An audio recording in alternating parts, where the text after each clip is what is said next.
নমস্কার বন্ধুরা, আমার হোম কুকিংয়ে আপনাদের সবাইকে স্বাগত। আজকে আমি চলে এসেছি আবার একটি নতুন রেসিপি নিয়ে। তো ভিডিওটি কথা স্কিপ না করে পুরোটা দেখার জন্য আপনাদের কাছে আমার একান্তভাবে অনুরোধ রইল। আজকে আমি আপনাদেরকে বানিয়ে দেখাচ্ছি অমৃতর মতো স্বাদে ছানার পোড়া পিঠে বা ভাপা পিঠের রেসিপি। ছানা দিয়েও যে এত সুন্দর অপূর্ব স্বাদের পিঠে তৈরি করা যায়, আপনারা যদি একবার বানিয়ে না খান তবে কিন্তু বিশ্বাসই করবেন না। এই পিঠেটা না দেখতে ঠিক যতটা সুন্দর, খেতে কিন্তু তার থেকেও আরও অনেক বেশি ভালো হয়। আর ছানার এই পিঠে যে একবার বানিয়ে খাবে সে কিন্তু অন্য সমস্ত পিঠে খাওয়া বাদ দিয়ে বারবার এই পিঠেই বানিয়ে খেতে চাইবে। তো এই পিঠে তৈরি করার জন্য প্রথমে আমার লাগবে ছানা। এখানে দেখুন আমি প্রায় 400 গ্রাম মতো ছানা নিয়ে নিয়েছি। ছানার থেকে অবশ্যই করে কিন্তু জলটাকে খুব ভালোভাবে ঝরিয়ে নিয়ে এই পিঠেগুলো তৈরি করতে হবে। এরপর আমি এর মধ্যে দিয়ে দিচ্ছি এখানে 3 থেকে 4 চা চামচ মতো চিনি। মিষ্টি খেতে আপনারা যেমন পছন্দ করেন অবশ্যই করে কিন্তু চিনিটা এখানে সে বুঝে ব্যবহার করবেন। এরপর এর মধ্যে দিয়ে দিতে হবে খুব সুন্দর একটা ফ্লেভারের জন্য এলাচ গুঁড়ো। এরপর দেখুন এর মধ্যে দিয়ে দিচ্ছি এখানে আমি একটি বড় চামচ মেপে 1 চামচ পরিমাণ সুজি।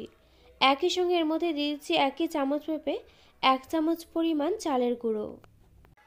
এরপর এখানে দিয়ে দিতে হবে এখানে দেখুন একটি ছোট বাটি মেপে হাফ বাটি পরিমাণ নারকেল কুচি।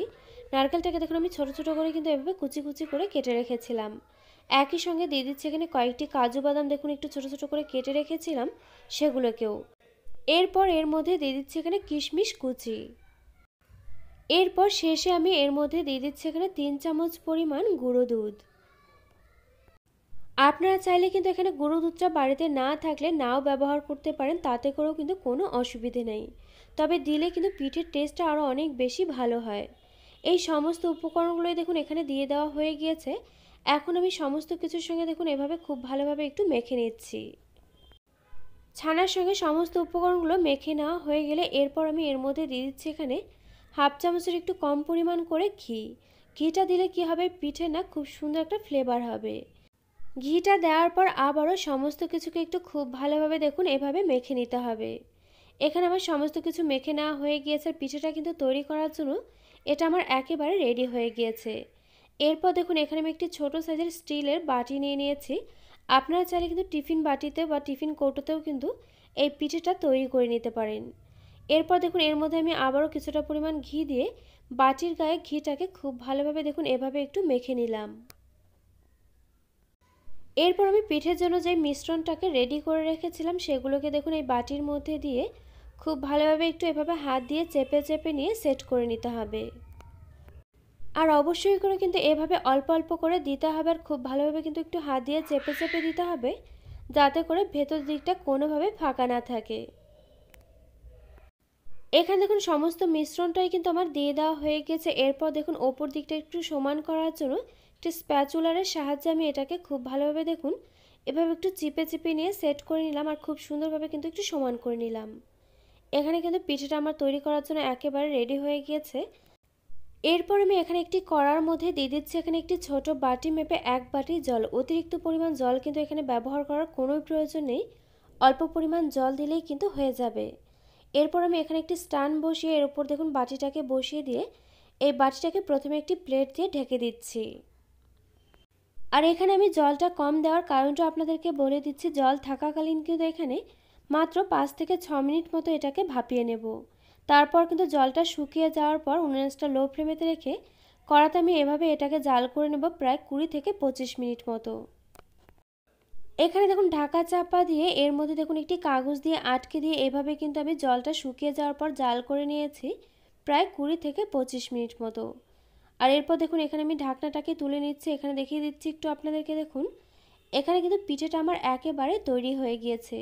আপনারা নিশ্চয়ই দেখতেই পাচ্ছেন ওপর দিকটা কিন্তু খুব সুন্দরভাবে সেট হয়ে গিয়েছে, আর দেখুন নিচের দিকটা কিন্তু খুব সুন্দর একটা কালার এসছে।